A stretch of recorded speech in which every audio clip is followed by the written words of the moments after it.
algo não está legal, não está bem.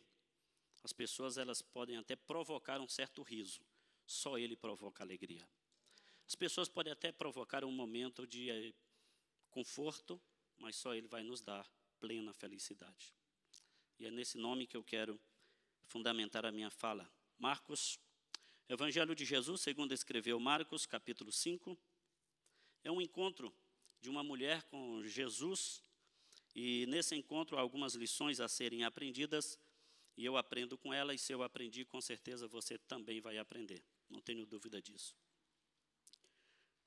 Evangelho segundo escreveu Marcos, capítulo de número 5, versículo de número 25 ao versículo de número 34. Eu acabei de ganhar uma Bíblia de presente, e ferramenta que ainda não foi manuseada, ela não toma o formato da mão, né? Mas eu vou me arriscar com ela mesma, tá bom? Eu estava com a Bíblia emprestada do meu irmão Juarez, mas eu acabei de ganhar uma de presente, eu vou usá-la. Marcos 5, 25 diz assim: E estava ali uma certa mulher, que havia 12 anos vinha sofrendo de hemorragia. Ela padecera muito sob o cuidado de vários médicos e gastara tudo o que tinha, mas em vez de melhorar, piorava. Quando ouviu falar de Jesus, chegou por trás dele no meio da multidão e tocou em seu manto, porque pensava, se eu tão somente tocar em seu manto, ficarei curada. Imediatamente, cessou sua hemorragia e ela sentiu em seu corpo que estava livre do seu sofrimento. No mesmo instante, Jesus percebeu que dele havia saído poder, virou-se para a multidão e perguntou, quem tocou em meu manto? Responderam os seus discípulos, vês a multidão aglomerada ao teu redor e ainda perguntas, quem tocou em mim? Mas Jesus continuou olhando ao seu redor para ver quem tinha feito aquilo. Então a mulher, sabendo o que lhe tinha acontecido, aproximou-se, prostou-se aos seus pés e, temendo de medo, contou-lhe toda a verdade. Então ele lhe disse, filha, a sua fé a curou. Vá em paz e fique livre desse seu sofrimento. Para que nós possamos entender esse texto e extrair daqui algumas lições, faz necessário nós voltarmos um pouquinho no tempo da história. Faz necessário nós corrermos um pouquinho lá atrás. Lá na formação do homem, quando nós olhamos para o primeiro livro da Bíblia, o livro do Gênesis, quando nós olhamos no capítulo de número 1, no versículo 26 e 27, quando nós olhamos o capítulo 1, versículo 10, versículo 11, e quando olhamos o capítulo 2, verso 7 e verso 8, a gente encontra uma fundamentação para a gente entender o quão vulnerável é o ser humano. Porque lá nós encontramos informações importantes. Por exemplo, capítulo 2 e verso 7, está escrito, e formou Deus o homem do pó da terra. A palavra ali, formou, segundo alguns estudiosos, diz que vem de uma expressão hebraica, vaipar. Outros dizem que é vai ser. A expressão é formar, é modelar. Então Deus estava ali como um oleiro, modelando um barro. Só que quando a gente olha essa expressão barro, parece que não encaixa, porque o mesmo versículo diz assim, formou Deus o homem do pó. Só que quando eu olho novamente a Bíblia, no capítulo 1 e verso de número 10, 11 e 12, Deus dá uma ordem para a terra. Deus diz assim, que a terra produz a semente e nasce árvore. Então toda a terra recebe uma ordem de Deus. Eu acho interessante, porque aonde houver terra vai haver semente. Não importa onde seja, até que seja sobre o asfalto, vai nascer, porque obedece uma ordem de Deus. Mas parece-nos que uma parte desta terra não quer obedecer Deus. E aí nós chamamos de pó. Pó, a expressão é fragmento solto, pueril. Parece-nos que Deus, já sabendo de tudo isso, dá uma ordem para a terra. Uma parte da terra parece-nos que desobedece, torna-se pó, e Deus decide, então deste pó, deixa eu fazer a obra-prima da minha criação. Então ele junta este pó, e o texto diz que ele sopra. Se nós juntássemos pó aqui sobre esta tribuna, e soprássemos, o que aconteceria? Deus sopra pó e vira gente. Então nós estamos vendo aqui um Deus criando um ser humano, e esse ser humano, para que ele não se orgulhe e se ache que é importante, Deus está mostrando-nos que fez ele, daquilo que a terra talvez tenha rejeitado. Só que Deus vai embelezar este homem. E a beleza que Deus vai fazer é quando ele diz assim: então nós vamos fazer o homem de acordo com a nossa imagem. A grande questão é, qual é a imagem de Deus? Porque em João capítulo 1, e o verso 18, diz assim: Deus nunca foi visto por olho nenhum. Ninguém nunca viu Deus. Uau! Como Deus vai criar um ser humano para ser visto, sendo que ele é invisível? Só que se nós continuarmos olhando o texto, nós vamos descobrir algo interessante. Romanos capítulo de número 8, versículo de número 29, diz que Deus de antemão fala da presciência de Deus. Então Deus de antemão, conhecendo tudo, já predestinou. Predestinou quem? Todos os seres humanos. Para quê? Para que sejam conforme a imagem do seu Filho. Quem é o Filho de Deus que emprestou essa imagem para que o homem fosse feito? Colossenses capítulo 1, verso de número 15, diz assim: Ele lá está com letra maiúscula, personificação do nome próprio. Ele é Jesus. Está dizendo, ele é a imagem visível do Deus invisível. Uau! Então Deus, ao formar o homem, Deus está formando o homem de acordo à pessoa de Jesus. É por isto que você é o que é, e não é fruto de outra coisa, a não ser do Jesus em você. Isso aqui é interessante, porque Deus só tem um Filho amado. Mateus capítulo 3, verso 16, diz que Jesus, ao sair da água, uma voz brota no céu e diz: este é não é é o meu Filho amado. Então todos nós que queremos ser amados por Deus, temos que fazer uma aliança com Jesus. Agora olha que interessante, o tempo passa, nós chegamos em Marcos, e agora tem um encontro de uma mulher e do seu Criador. O texto diz assim: uma certa mulher. Eu acho interessante porque aqui parece-nos que aqui é uma discriminação, há um preconceito. Todos nós gostamos de ser tratados como somos. Já imaginou? Alguém que tem sua esposa, pastor Leandro, e alguém chega e está conosco, o pastor Leandro e a sua esposa. É esquisito esse negócio. O texto diz assim: uma certa mulher. Parece que essa mulher não merece crédito. Parece que essa mulher não é muito bem vista. Parece que nós estamos dentro de uma cultura onde a mulher ela não é valorizada. Então vai surgir alguém que não só conhece a mulher, mas vai valorizá-la. Eu acho interessante isso aqui, porque quando há o desprezo do mundo, sempre haverá o Criador para nos acolher, sempre. Uma certa mulher, e esta mulher tinha um problema gravíssimo. Diz o texto, esta mulher sofria de uma doença há 12 anos.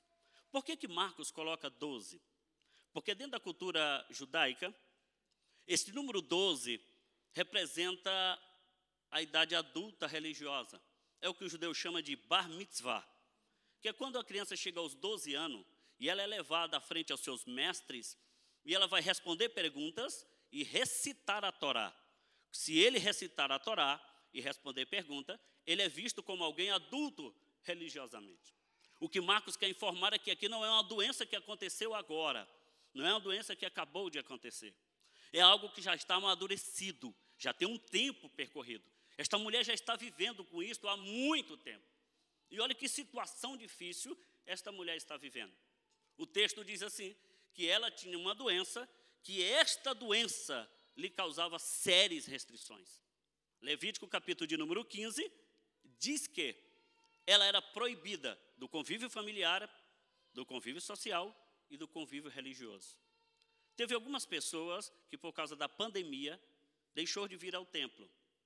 Eu acho que se acostumaram tanto com a ideia que não voltaram mais.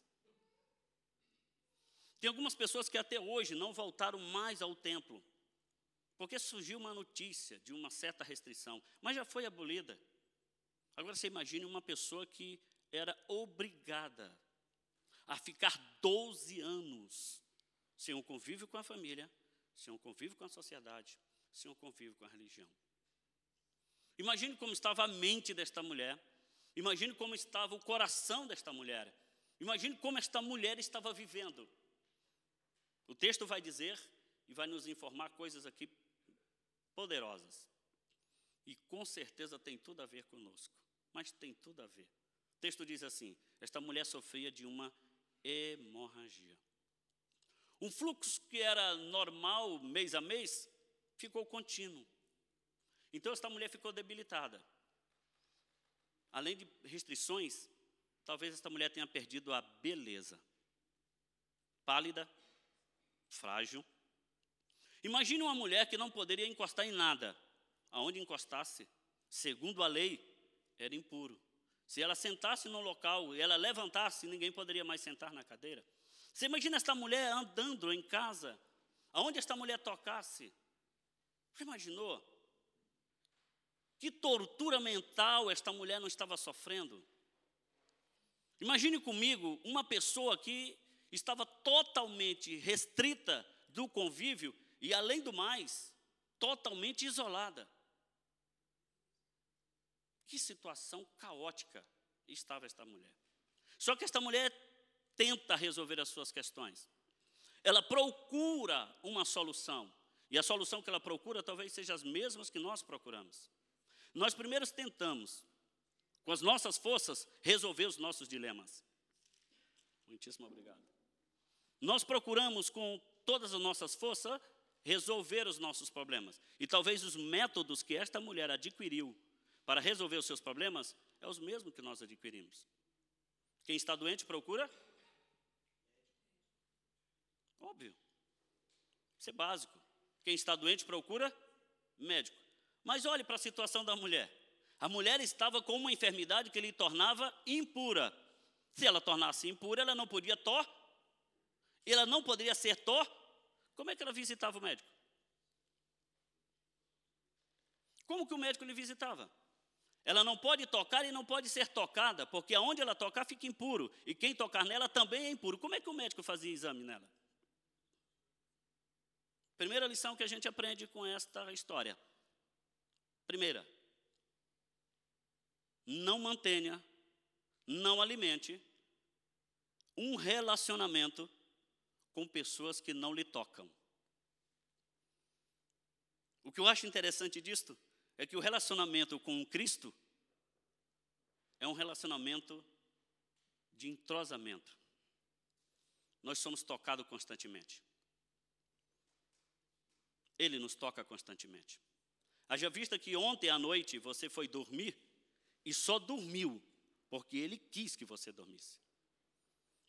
Ele não só te levou à cama, como te deu sono para dormir. E hoje pela manhã você só despertou porque a sua misericórdia se renovou. E você só veio ao templo porque o seu Espírito é quem o lhe trouxe aqui. Nós estamos falando de um Deus que se relaciona com o ser humano. Mas nós estamos aprendendo uma lição com uma mulher que não poderia ter esse contato com ninguém. Agora imagine, por que investir tanto em pessoas que não me tocam? Em pessoas que não simpatizam comigo? Por que gastar tanto com aquilo que não está dando resultado? O texto diz que a mulher gastou tudo o que tinha. Como eu posso continuar investindo, Jean, numa fonte que não dá rendimento? Como eu posso observar que cada dia, dia após dia, as minhas finanças estão indo embora, os meus recursos estão indo embora, e eu não acordo para perceber que o investimento está errado? Já viu pessoas tentando corrigir defeitos dentro da igreja? Já viu? Um exemplo claro, se a pessoa tem um hábito de furtar, não adianta cortar a mão, ele furta com o cotovelo. E se arrancar o braço, ele furta com o pé, porque o problema não está na mão que leva, está na mente que lhe domina. O grande problema da mulher não era apenas o sangue que fluía, era a mente dela que precisava ser sarada. Muitos de nós que estamos no templo, nós não precisamos de um retoque, nós precisamos de uma mudança de mentalidade. Um exemplo, deixa eu abrir e fechar um parênteses. Por que poucos de nós, para não dizer uma bem minoria, oramos tão pouco? E quando oramos tão pouco, oramos de forma errada. Por quê? Nós oramos pouco e quando oramos, oramos de forma errada. Porque precisamos entender que o que Jesus ensinou sobre oração é uma conversa entre um filho e um pai. Ele disse, quando tu quiseres orar, entra no teu quarto e tenha relacionamento com o teu pai. E quando tu chegar a um relacionamento tão profundo, não diga mais nada. Aí alguém, ué, como assim? Como é que eu vou orar, pastor Leandro, se eu não abro a boca? Porque orar é falar. E alguém vai dizer assim, se orar é falar, como é que Jesus está nos ensinando a orar, a não falar? Ele diz assim, entra no teu quarto, não diga nada. E o Pai do céu vai te responder. E o que ele vai dizer? Nada. E como vai acabar a sua oração? Em edificação. E alguém diz assim, como? Simples. Deixa eu pegar aqui um casal. Vou continuar aqui com o pastor. Quando este homem que está sentado ao seu lado, que é seu esposo, quando ele chega na porta de casa, se ele estiver irritado, a senhora percebe? Mas ele nem abriu a boca para dizer. Mas por que percebe? Por causa da intimidade. O que Jesus estava ensinando sobre oração é, se você chegar a ser íntimo de Deus, não precisa dizer nada, não precisa falar nada, não precisa gritar nada. Olhou ele e ele te olhou, já está em entendimento. Já vai ficar claro a conversa. O que Jesus estava ensinando era relacionamento íntimo. Agora, relacionamento íntimo a gente não desenvolve no público. Relacionamento íntimo a gente desenvolve no privado. É por isso que muitas pessoas não desenvolvem relacionamento com Jesus. Porque espera chegar no culto do domingo à noite para poder se relacionar e esquece que o desenvolvimento é no particular. Deixa eu abrir e fechar outro parênteses. Deus só nos recebe no coletivo, mas Deus só nos conhece no individual. Vou repetir. Deus só nos recebe no coletivo, mas Deus só nos conhece no individual. Quando que Deus conhece o Wellington? Deus conhece o Wellington quando ele está só. Porque é só que eu mostro quem eu sou. Não se assuste. Sabe quando Deus te vê e Ele te conhece? É quando está só você e seu smartphone. E quando você olha, o que você curte, o que você vê, você está dizendo quem você é para Deus. Só que Deus só vai te receber aqui no coletivo. É por isso que quando a gente vai orar, a gente olha para o céu e diz Pai. Aí parece que Deus bate na nossa cabeça para a gente olhar para baixo. E a gente teimosamente continua olhando para cima, Pai. E Ele vai bater na cabeça para a gente olhar para baixo. E nós teimosamente queremos olhar só para cima. Porque nós queremos olhar dizendo Pai. Mas Ele vai dizer assim, olha para a tua volta. Aí eu sou obrigado a olhar Pai. Quando eu abaixo e que olho para todo mundo, eu tenho que dizer Pai nosso. Não dá para dizer Pai meu. Esta mulher vai aprender algumas lições e vai vivenciar algumas lições. A primeira, mude de mentalidade para saber procurar o lugar certo para aquilo que você espera acontecer.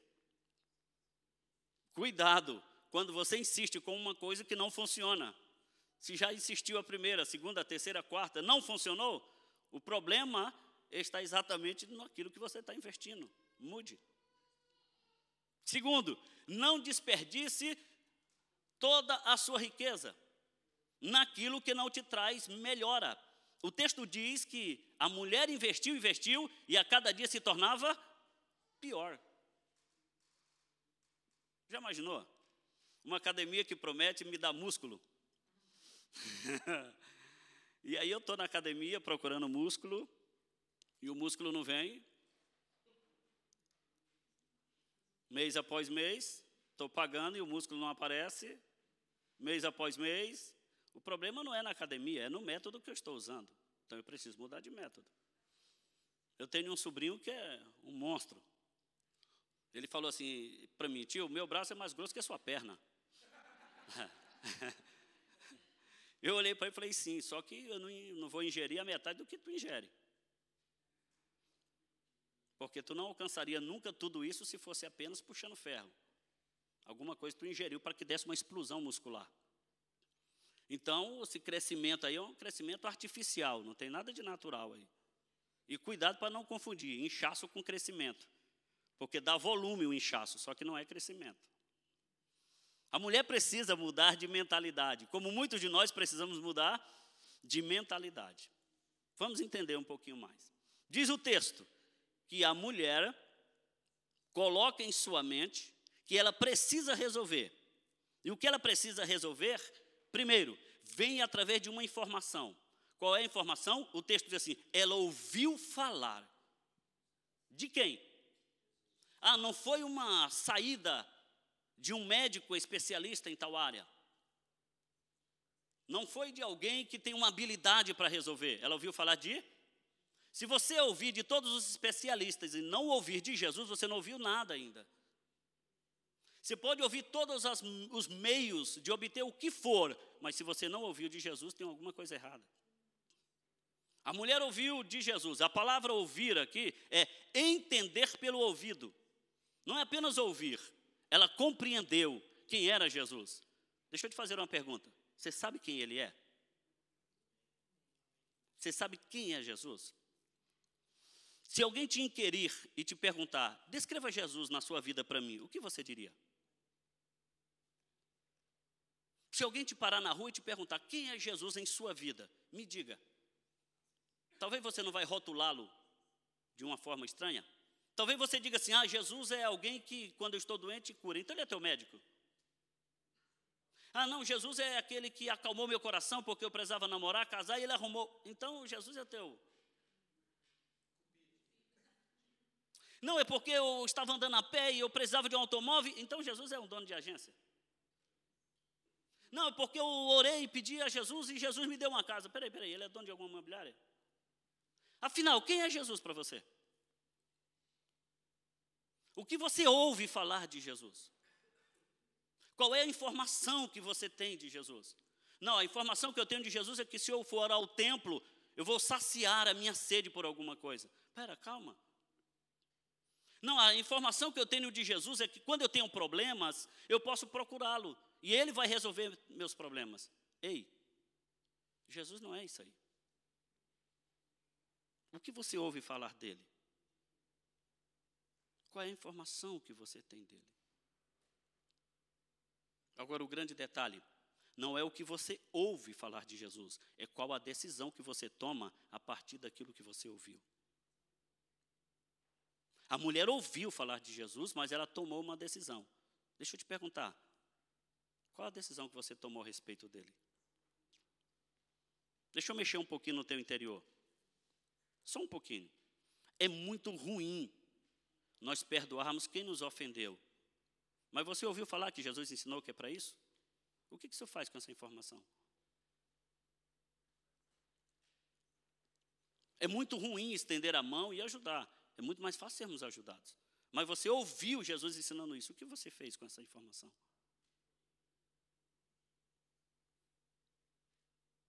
Deixa eu só buscar um pouquinho aqui do culto. Você já fez isto? Ou só fez isso esta noite? Quanto tempo você gastou de joelho?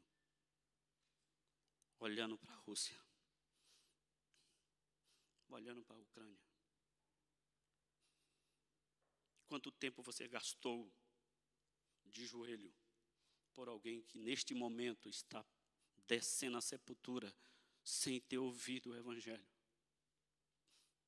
Quantas pessoas neste momento estão tirando as suas vidas, enquanto você tem vida, e o que você está fazendo com isto?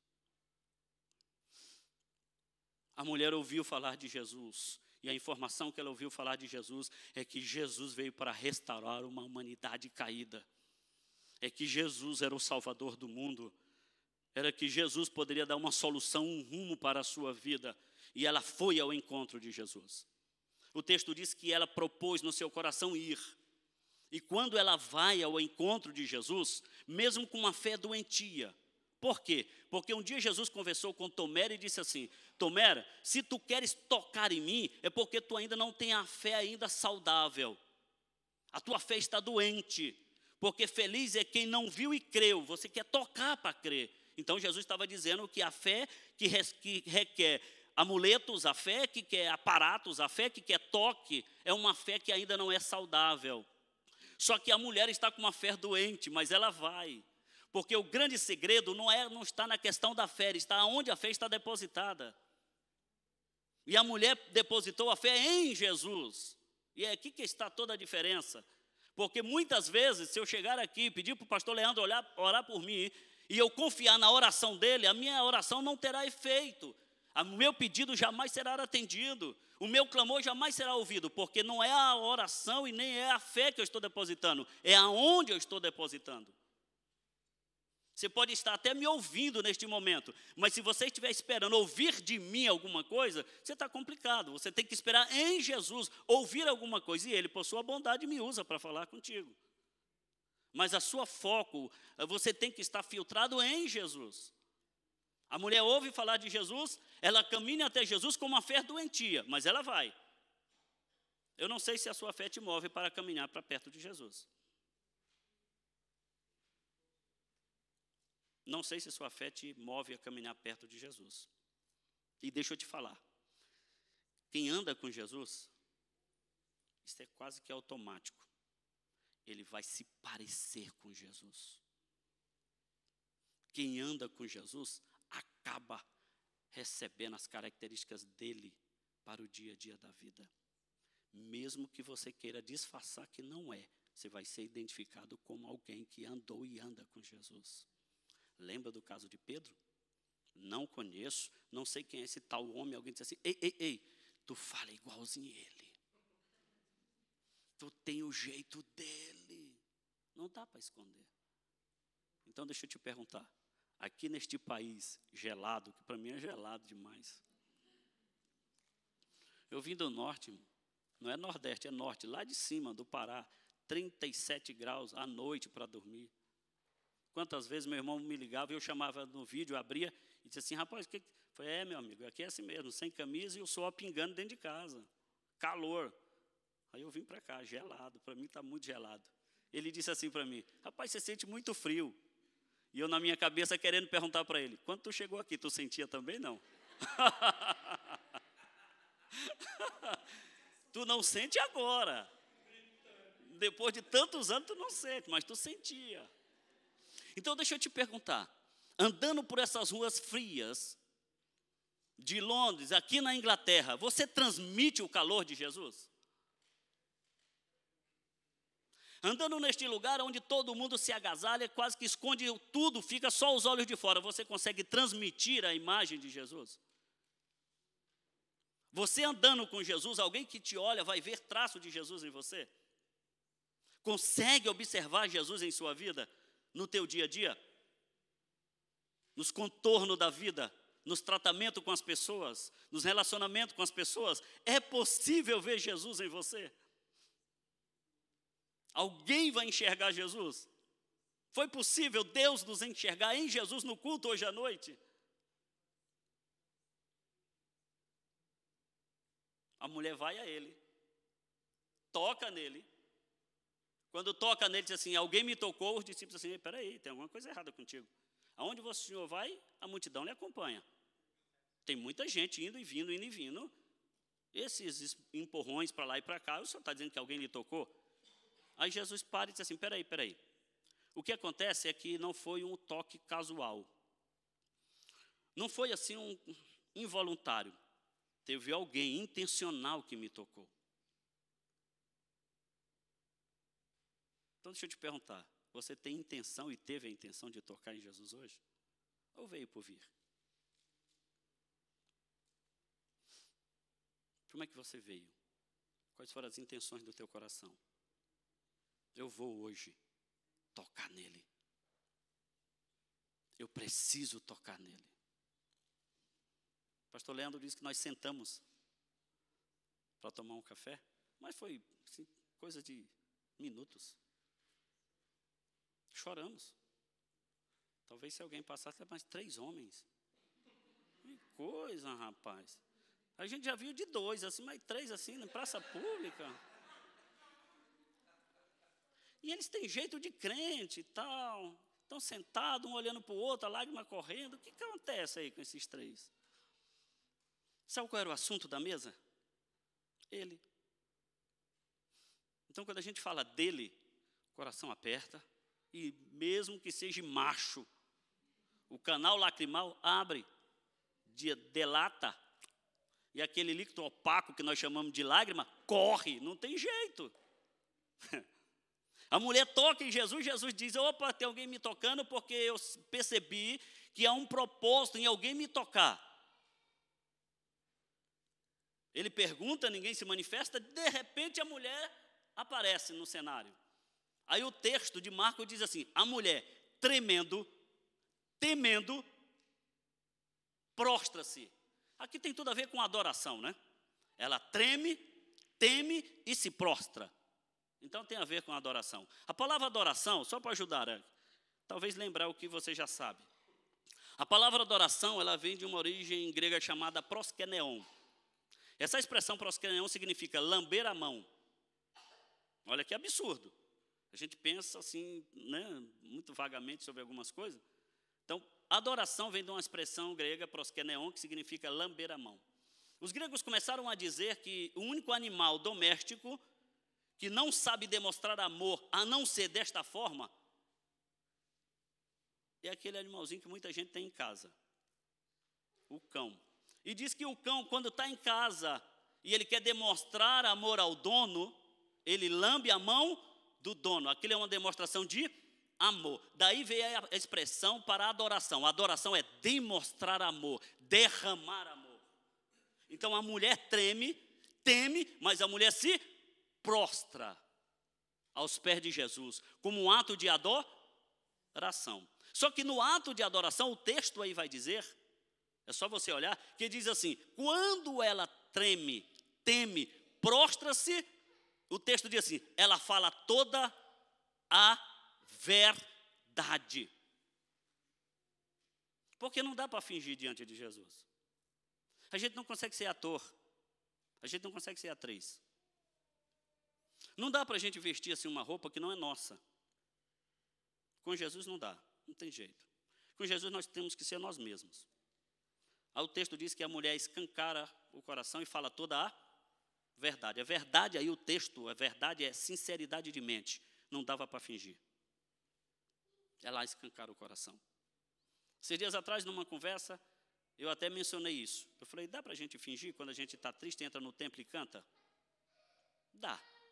Não dá. A gente está muito triste, mas a gente não quer demonstrar a tristeza para os irmãos. O que é que a gente faz no meio da igreja? Levanta a mão e canta.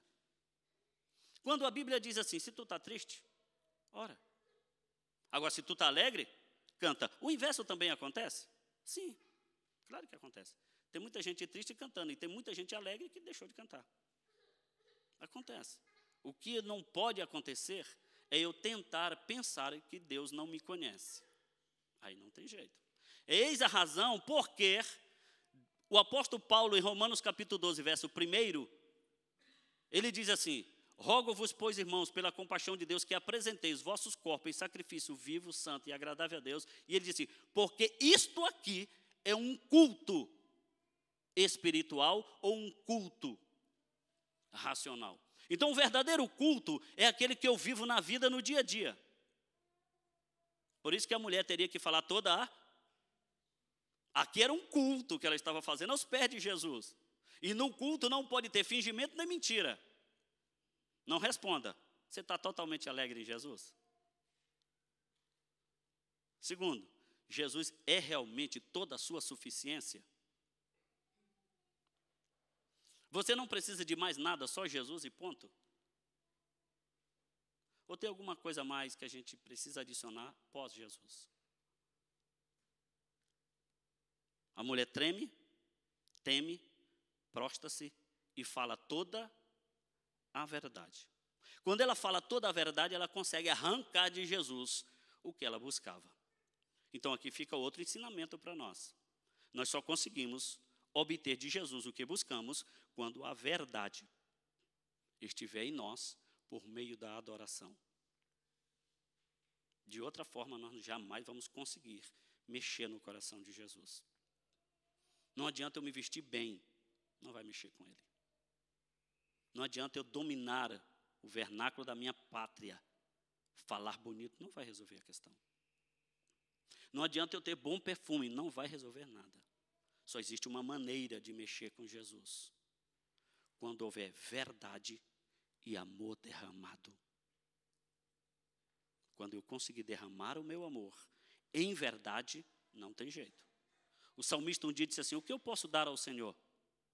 Posso dar alguma coisa? Ele mesmo responde, nada. Mas um coração quebrantado Não tem jeito. Deus se move para isto. Deus se move. A mulher fala a verdade. Jesus então reage à verdade e à adoração da mulher. E Jesus reage de uma forma gloriosa, espetacular. Olha o que Jesus vai dizer para ela. Então ele lhe disse, como que iniciou esse texto? Lembram? Lembra que Marcos disse? Havia uma certa... É assim que o mundo nos trata, como qualquer. Como um em meio à multidão, pastor Kleber. Quando somos tratados pelo dono do universo, a história é outra. Ele olha para a mesma mulher, que não tem nome na Bíblia, de que quem escreveu não quis importar-se com o seu nome, despreza, talvez, por causa da sua enfermidade, mas quando Jesus vai tratar com a mulher, Jesus, a primeira coisa que olha para ela e diz assim, filha.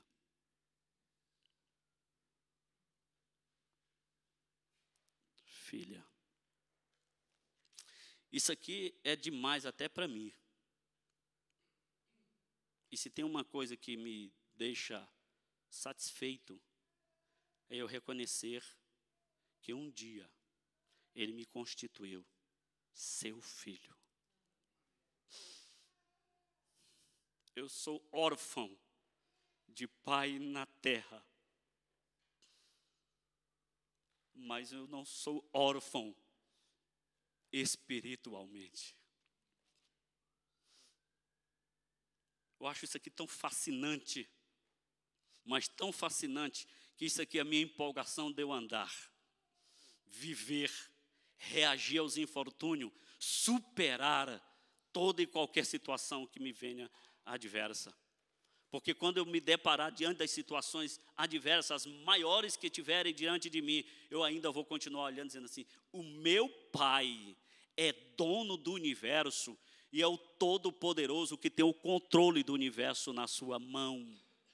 Eu não tenho razão e nem motivo para baixar a cabeça e dizer que não consigo. Ele tem o poder e é o meu Pai. E eu vou conversar com o meu Pai e Ele vai comigo nesta situação. Agora você imagina a primeira informação que esta mulher recebe. Filha. Ela ouviu falar que Jesus era Deus. Pastor Leandro. Jesus é Deus. Quando ela chega que vai adorá-lo, e ela ouve se Jesus dizendo, filha, isso aqui é como que é automático na mente dela. Opa, peraí. Os médicos podem ter me desprezado. A religião me escravizou. A minha fortuna não foi suficiente.